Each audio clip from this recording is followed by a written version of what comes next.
Welcome to Reading Bear. Today, we've got a story where OP inherits money and parents demand it all. OP says yes to the letter. What follows is lawful chaos. I didn't get the inheritance because I was the favorite. I got it because I was the only one in my family who could be trusted to keep a plant alive for more than a week. That's how the lawyer put it when I met with him. My grandparents had watched me show up for the boring, quiet stuff, taking them to appointments, making sure the bills were paid, sorting their mail so collectors weren't scamming them. I wasn't owed anything, but I got a modest chunk because they wanted me to have a safety net I wouldn't immediately set on fire. I told exactly 2 people about it, my partner and my accountant. It took less than a week for my parents to find out anyway. Word doesn't just travel fast in my family, it sprints. By the time my mother called, she'd already decided how my money would be spent. "You owe us," she said, like she was confirming a pickup order. My father was in the background, chiming in with the occasional like a hype man. They had credit cards at the limit, a personal loan riding the line, a timeshare that wasn't fun anymore, a truck note with a ridiculous interest rate, and a stack of past due utilities that looked like a card trick gone wrong. "We did everything for you," my mother said. "School clothes, food, a roof. This is how family works. You pay off our debt with your inheritance." There it was. Not a question. A demand wrapped in guilt and handed to me like a family heirloom. They were completely serious and completely entitled. They made a big speech about legacy and duty and how this is what good kids do. I've learned to recognize that specific tone.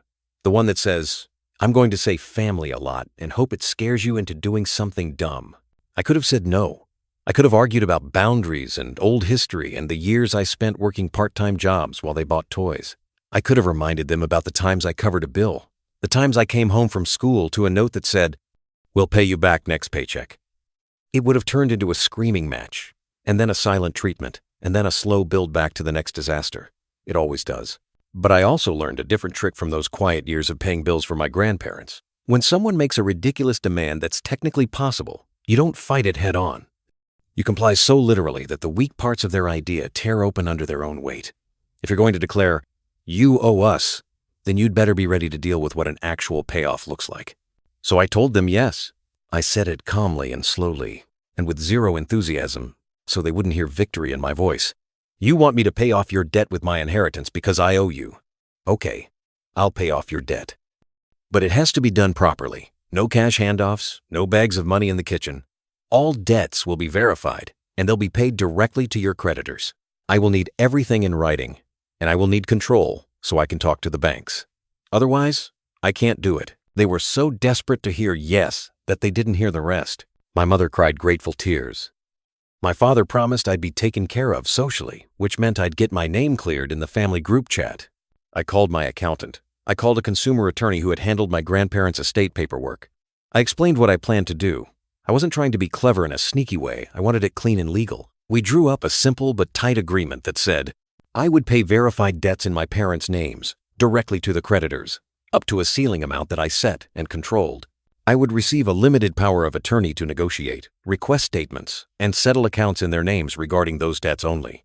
They would not open new credit lines while I was paying their debt, and they would freeze their credit with the bureaus. They would provide full financial statements and allow me to review bank accounts for verification. I would decide what got paid and when, using best practices to minimize risk and cost, including settlements. They would sell non-essential assets that had outstanding notes before I used my inheritance on those accounts, because you don't keep a boat if you can't keep the lights on. I would not write them checks. I would not hand them cash. Payments would be made by me to creditors only after I had documentation. Any forgiven debt could be taxable to them. They would be responsible for any taxes triggered by settlements. The agreement spelled that part out in bold, with a big boxed paragraph and a place for them to initial. I built a spreadsheet with columns for creditor name, account number masked, principal, interest, fees, status, settlement options, and pain rating, my private column. I blocked time across a few weekends to make calls. I drafted a script for myself: verify, request hardship options, negotiate, demand written settlement letters before sending a cent, pay only with traceable methods. I wasn't improvising. I was treating it like a project rollout. The day I brought the papers over, my parents were giddy. They imagined it would be like some makeover show, where I wave a wand and their balance goes from red to zero while confetti falls from the ceiling. They signed everything while barely looking at it. My mother did glance at the bold box about taxes. "That won't matter," she said, and signed anyway. I went home with a folder of statements and a knot in my stomach. I wasn't thrilled to do this. I wasn't being noble.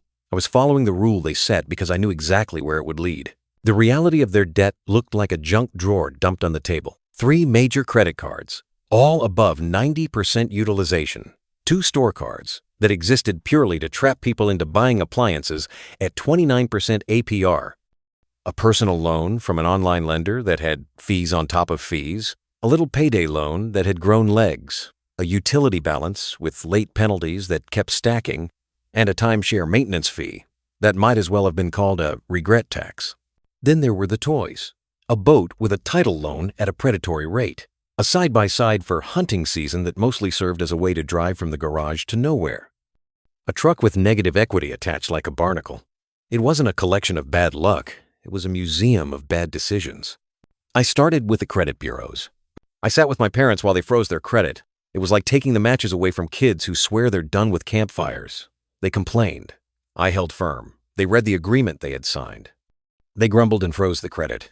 I collected online logins for everything and changed passwords so nothing moved without me. That was in the agreement too. Control or no money. They chose money. Then I made phone calls. I know debt collectors don't scare as easily when you say, "I'm calling on behalf of," but a faxed copy of a POA and some calm legal words about recording calls gets you enough credibility to talk to the person who can actually make a decision. I worked the accounts like a puzzle. For the biggest credit card, I pushed a hardship program that cut interest in half and closed the card. For the other 2, I negotiated lump sum settlements with paid-as-agreed language that wouldn't set their credit on fire more than it already was. I got every promise in writing before I paid. If a collector tried a handshake deal over the phone, I read back our agreement's requirement about written terms, and then sat in silence until they either sent a letter or hung up. It was slow, boring, and satisfying. My spreadsheet filled with green. I sent payments by ACH from my account, so it was clean and traceable. I used cashier's checks when a vendor insisted on paper. I stuck to the ceiling I had set. I didn't tell my parents the number. I told them the plan. They approved the plan when they signed. Then I attacked the toys. I explained, slowly, that my inheritance wasn't paying for a boat that they couldn't afford to keep. The title loan had poison terms. The settlement offer wasn't even good. It was bad money after bad. The agreement required selling non-essentials with outstanding notes before I used my money. So we sold the boat. It was painful. We got less than they owed, but it wiped a monthly payment and future storage fees and insurance. I applied part of my ceiling to the remainder so the lien released. I did the same for the side-by-side. We returned the leased furniture. We canceled the timeshare Forever Vacation membership by paying a negotiated exit fee that my father called daylight robbery. I called it tuition. We closed every credit card we touched. A couple were already closed by the banks. I set up automatic payments for utilities so they wouldn't rack up late fees. I put their truck refinance on a schedule that didn't feel like an oxygen mask ripped off their faces every month. It wasn't glamorous. It was exactly what they demanded. Pay off their debt with my inheritance. They thought that meant they'd go back to buying whatever they wanted with a clean slate. What it actually meant, when done correctly, was a life that fit inside their income and fewer opportunities to light matches. My mother's tone shifted first. She started sending me texts asking, "Can we unfreeze our credit just for a day so we can get a card for points?" No. "Can you skip the furniture payment this month so we can go out of town?" "No." "Can you pay the truck in full so the title is clean, and then we'll make it up to you?" Absolutely not. The agreement said I would pay debts to creditors in a way that minimized risk and cost. It did not say I would fund their next round. That's when the group chat pressure campaign started. A cousin posted a paragraph about honoring parents, but he erased it after I asked how he was doing on his own stack of medical bills and whether he'd like me to forward the same agreement for him to sign. Most people backed off when they realized this wasn't about me refusing to help. It was about me controlling the help so it actually helped. The hardest day came when my father followed me out to my car while I was leaving their place. He stood by the driver's door and shook his head. I won't quote him word for word. The gist was that he raised me to be generous, and this controlling accountant attitude wasn't how we do things in this family, and since I owed them, he should be allowed to decide how I paid. I reminded him, calmly, that he had asked me to pay off their debt with my inheritance. That's exactly what I was doing. I showed him my spreadsheet. I pointed to the green rows. I told him I was almost at my ceiling and then I'd be done. He looked exhausted. He said he felt small. I told him debt makes everyone feel small and the only way out was through. He hated hearing that from me. He hated being the one who needed a grown kid to tell him no. But he signed the paper. He'd gotten what he demanded. And part of me suspected he knew he needed the firmness. The last large account to settle was the personal loan. The collector on that one had a voice that sounded like permanent coffee. He tried to push me into a same-day deal at a stupid percentage. I let him talk himself out, then offered a lower number with paid in full language and deletion from the bureau report. He laughed, then called back the next day with nearly the exact language I'd requested. It's amazing what happens when your offer is the only cash on the table. I sent the final cashier's check from my ceiling and updated the spreadsheet one last time. The column with balance after was a glorious line of zeros and small residuals that would clear with the next cycle. I emailed my parents a summary with copies of letters and receipts. I highlighted the part of our agreement that said I would step back once I finished paying. I scheduled one more visit to turn off a couple of autopays after the balance is posted. My parents were debt-free for the first time in years. They weren't happy. They felt controlled. They were also weirdly bored. Debt gives you a problem to obsess over, a background hum of panic. When it goes quiet, you have to listen to other things, like your own choices. I thought that would be the end of it. Malicious, compliance, accomplished. They demanded I pay off their debt with my inheritance. I complied by the book. They lost the toys and the open lines they loved. We had a brittle peace.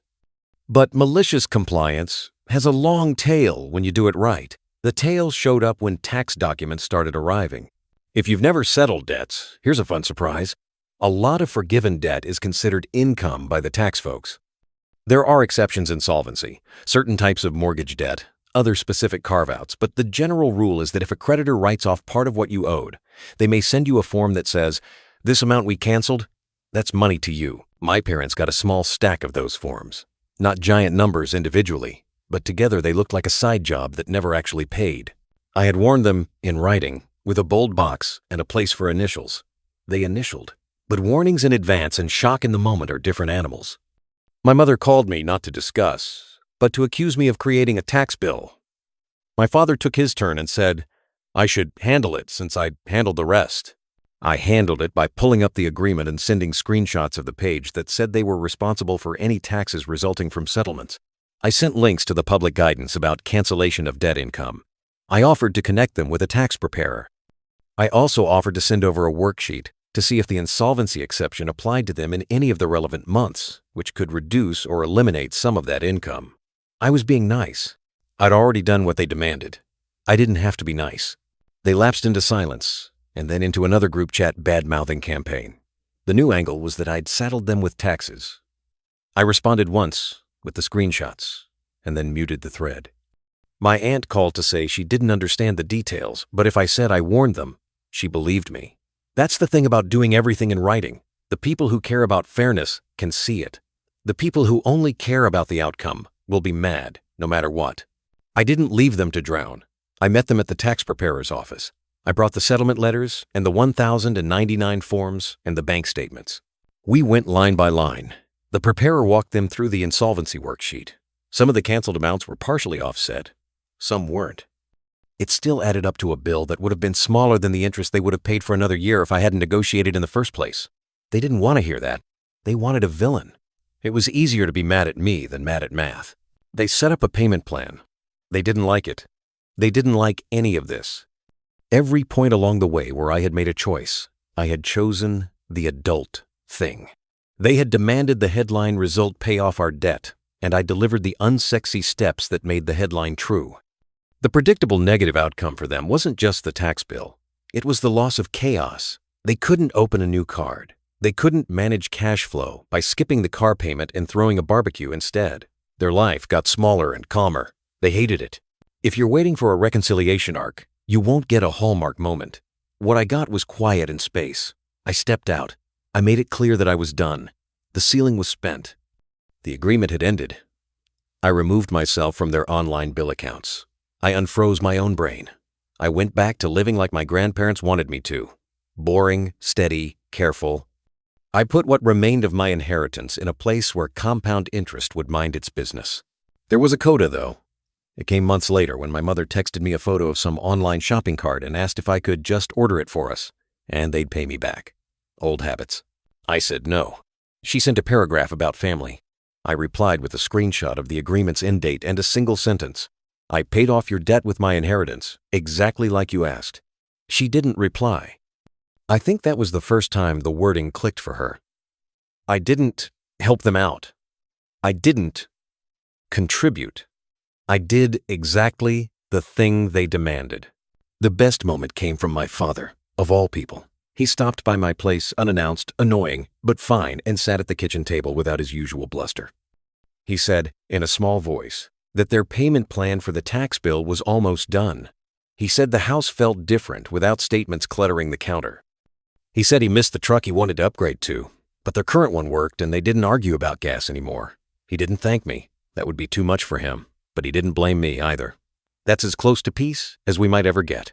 If you want the clearly labeled parts exposition, rising action, climax, falling action, resolution, and all that, here's how it fits. Exposition. I get an inheritance and keep it quiet because I'm the boring, trustworthy one who handled the bills and learned to love receipts. My parents are a chaos duet playing all the greatest hits, credit cards, loans, toys, timeshares. Inciting incident. They find out about the inheritance and make the demand in a sentence that should come with a warning label, pay off our debt with your inheritance because you owe us. Rising action.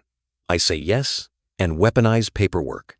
I draft an agreement with a limited power of attorney, a credit freeze requirement, and a big bold paragraph about tax consequences. I treat their finances like a project. I negotiate, settle, and pay like an adult. Complication. The toy liquidation. The human part where people want to keep the boat they can't afford because the boat represents a fantasy where nothing hurts. We sell it anyway. I use my ceiling on the poisonous leftovers. I close accounts. I kill the timeshare. I become the villain in a story that has no dragons, just numbers. Climax. The tax season surprise. Canceled, dead income. The forms arrive with numbers that feel like betrayal to them. They try to hand it back to me. I hand them the agreement they signed. Falling action. We sit with the preparer. Some amounts are offset by insolvency. Some aren't. They get a payment plan. They simmer instead of boil. The group chat quiets down. People realize I did what they demanded, not what they fantasized. Resolution. I step out and close the book. They live inside a budget they didn't choose but can't deny. The predictable negative outcome for the people who made the demand is that they got exactly what they asked for, and in getting it, they lost the little thrills that kept the debt game going. They also got a tax bill that forced them to finally face the cost of their choices. Denouement. Life is boring again. I like it that way. My grandparents would too. The last time I visited their resting place, I said out loud that their safety net did what it was supposed to do. It kept me safe. It did not become a parachute for anyone else's cliff dive. People love to say family is everything. I don't disagree, but sometimes family is the word people use when they mean free pass. My parents spent a long time confusing the two. They thought saying you owe us meant I had to finance their fun. What it meant, once I complied to the letter, was that their fun had to answer to math. It turns out math wins arguments I don't have the stamina to keep having. And because this is R, malicious compliance in spirit, here's the quiet punchline that still makes me smile. After everything, the spreadsheets, the sales, the tax forms, the group chat drama, my parents now tell people that getting out of debt was the best thing that ever happened to them. That's how they narrate it when they want to sound wise. They don't mention me. They don't mention the agreement. They definitely don't mention the bold box about taxes. I don't correct them. I just keep doing the boring things. I pay my bills. I don't buy boats. When someone tries to guilt me with the word family, I ask them to put it in writing. If they do, I read every word out loud before I sign. The last leftover moment of drama came from an unexpected place, my parents' mailbox. A collector's letter for some tiny forgotten balance drifted in months after the dust had settled. It was one of those zombie debts that try to come back to life. I took a picture of it and sent it to them with a caption, "Want me to handle this?" My father replied with a single word I never thought I'd see from him. No. Not because he didn't want help, because he knew how I would help. He knew help looked like canceling the store card, closing the door, and paying only after the settlement letter arrived with the right words on the right line. He knew help looked like the matches. Once again, locked in a drawer he couldn't pry open. That's the moral I took from the whole mess. When people who live in chaos demand you join them because you owe them, don't argue in the fire.